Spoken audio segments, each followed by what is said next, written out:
আসসালামু আলাইকুম এভরিওয়ান, আপনারা সকলে কেমন আছেন? আশা করি সবাই অনেক ভালো আছেন। আলহামদুলিল্লাহ আমি অনেক ভালো আছি।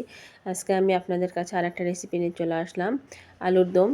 আলুর দম সাধারণত আমরা ঘরে অনেকেই করি, একদম সিম্পলভাবে কিন্তু অসাধারণ স্বাদে আমি আপনাদের সঙ্গে শেয়ার করব। এই আলুর দমটা দেখবেন রুটি, পরোটা, লুচি বা ভাত, পোলাও, মানে সব কিছুর সাথেই চলে। অনেক মজাদার স্বাদে এই আলুর দমটা আমি আপনাদের সঙ্গে শেয়ার করব। চলুন পুরো ভিডিওটা দেখবেন, স্কিপ করবেন না, ঘরে দেখবেন।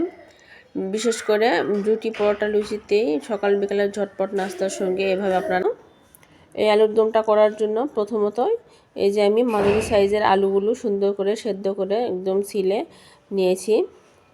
এই যে দেখুন আলুগুলো সুন্দর করে আমি ছিলে নিয়েছি। এখন এই আলুর দম করার জন্য একটা আমি কড়াই বসাই দিলাম। কড়াই তেল দিয়ে দিলাম। তেলটা গরম হয়ে আসতে ভেজে নিব।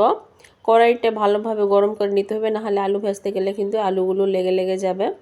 আমি একটু বেশি করে হিট করে নিয়ে কড়াইটা ভালো করে গরম করে নিয়েছি। আলুটা না ভেজে দিলেও হয়, কিন্তু আমার কাছে আলুর দমে আলুটা একটু তেল দিয়ে ভেজে দিলে অনেক বেশি একটি টেস্টে ভালো লাগে। আলু ভাজার জন্য এখানে আমি স্বাদ মতো লবণ ও সামান্য একটু হলুদ দিলাম যেন কালারটা সুন্দর আসে। আর এই যে আমি এখন একটু পর পর আলুগুলো সুন্দর করে নাড়া দিব। আলুর দম করার সময় আপনারা সাধারণত আলুগুলো একটু লাল লাল করে ভেজে রান্না করার চেষ্টা করবেন। এই যে দেখুন, আর আমার দু একটা আলু একটু বড় বড় হয়েছে, সেগুলো আলু আমি একটু কেটে দিব। বেশি বড় হলে ভিতরে মশলাটাও তো ভালো ঢুকবে না, আমার কাছে এরকমই মনে হয়। আর একটু ছোট সাইজের আলু হলে ভালো হতো, কিন্তু আমার কাছে যেরকম আলু আছে আমি সেই সাইজের আলুই নিয়েছি। বড় বড় আলু ছিল, আমি মাঝখানে একটু কেটে কেটে দিচ্ছি। আমার আলুগুলো সুন্দর করে ভেজে নেওয়া হয়ে গেছে। আলুগুলো মুঠিয়ে নিব, নিয়ে এখানে আমি পেঁয়াজ কুচি এবং গোটা মশলা সব কিছু রেডি করে নিয়েছি। এই কড়াইয়ের মধ্যে, একই কড়াইয়ের মধ্যে আমি পেঁয়াজ কুচি দিয়ে দিলাম। এখন দিয়ে দিব একটা সাদা এলাচ, একটা কালো এলাচ ও দারচিনি দিয়ে দিব। সবটি গোটা মশলার সঙ্গে পেঁয়াজটা আমি সুন্দর করে ভেজে নিব।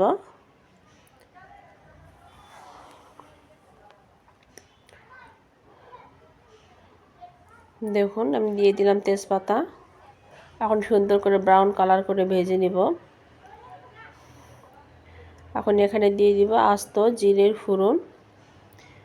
আমি এখানে জিরা গুঁড়ো দিব, কিন্তু জিরার ফোড়নটা দিলাম একটু বাগারের টেস্টটা আলাদা আসবে। আর সামান্য একটু পানি দিয়ে দিলাম। এই পানির মধ্যে এখন আমি সব রকম মশলা দিয়ে দেবো। এখন দিয়ে দেবো আদা, রসুন, জিরা সবটি বাটা মিক্স মশলা। আলুর দমটা রান্না করার জন্য একটু সময় নিয়ে কষাইবেন। দিয়ে দিলাম শুকনা মরিচ, ধনিয়া গুঁড়া, হলুদের গুঁড়া আর স্বাদ মতো লবণ। লবণ দেওয়ার সময় মাথায় রাখতে হবে যে আলু ভাজার সময় আমরা একটু এর আগেও লবণ দিয়েছি, দেখে লবণের পরিমাণটা একটু কমিয়ে দিতে হবে। এই যে দেখুন আমি সুন্দর করে মশলাটি সময় নিয়ে কষিয়ে নিচ্ছি। আলুর দমে সুন্দর করে মশলাটা কষিয়ে নেবেন, না হলে কিন্তু এখান থেকে একটা কাঁচা স্মেল আসবে। এই যে ভেজে রাখা আলুগুলো আমি সুন্দর করে দিয়ে দিলাম। আমি যেভাবে আলুর দম করতেছি এভাবে আপনারা একবার হলো ট্রাই করে দেখবেন, অনেক মজা লাগবে। আপনারা তো ঘরেতে সাধারণত অনেকভাবেই খাই। আর আমার এই রেসিপিটা আপনাদের কাছে কেমন লাগলো সেটা প্লিজ লাইক কমেন্ট করে বলে যাবেন। আর আপনাদের একটা লাইক আমার কাছে অনেক মূল্যবান। প্লিজ, অনেকে আপনারা আপু ভাইয়ারা ভিডিওটি দেখেন কিন্তু লাইক করেন না, একটা লাইক করে যাবেন। আর ইউটিউব চ্যানেল থেকে দেখলে একটা সাবস্ক্রাইব করবেন, ফেসবুক থেকে দেখলে একটা ফলো দিয়ে দিবেন। আর যারা সাবস্ক্রাইব ও ফলো দুটাই দিয়েছেন তাদেরকে অসংখ্য ধন্যবাদ।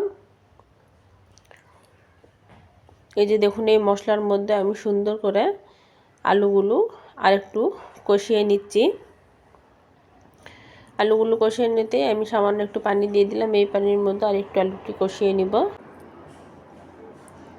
এই পানির মধ্যে মূল কথা, আলুর দমের আলুটা যত সুন্দর করে কষাইবেন এর টেস্টটাও তত ভালো আসবে। আমি আবারও বলতেছি। এই যে আমি এখানে কয়েকটা কাঁচামরিচ দিয়ে দিলাম।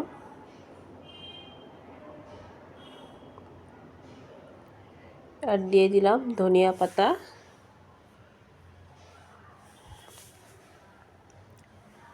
আলুর দমের গ্রেভিটা আপনাদের পছন্দ মতো লাগবে। যারা গ্রেভি বেশি পছন্দ করেন তারা একটু মানে ঝোলটা বাড়াই দিয়ে একটু গ্রেভি গ্রেভি রাখবেন। আমার কাছে এরকমটাই ভালো লাগে। দেখুন একদম আলুর দম থেকে তেল উঠে আসছে, এ পর্যায়ে আমি নামিয়ে নিলাম। আজকে সকালের নাস্তাতে এই আলুর দমটা রান্না করেছি। গরম গরম একদম মচমচে পরোটা দিয়ে খাওয়া হবে। আপনাদের কার কেমন লাগে এভাবে আলুর দম? আমার কাছে তো অনেক ভালো লাগে। এটা শুধু রুটি পরোটা বা লুচির সাথে না, আমার কাছে পোলাও ভাত সব কিছুর সাথে আলুর দমটা অনেক মজা লাগে। আর আমার ঘরে সবাইকে এভাবে আলুর দম করে দিলে সবাই অনেক মজা করে খেয়ে নেয়। আর আমার এই রেসিপিটা আপনাদের কাছে কেমন লাগলো সেটা প্লিজ কমেন্টে বলে যাবেন।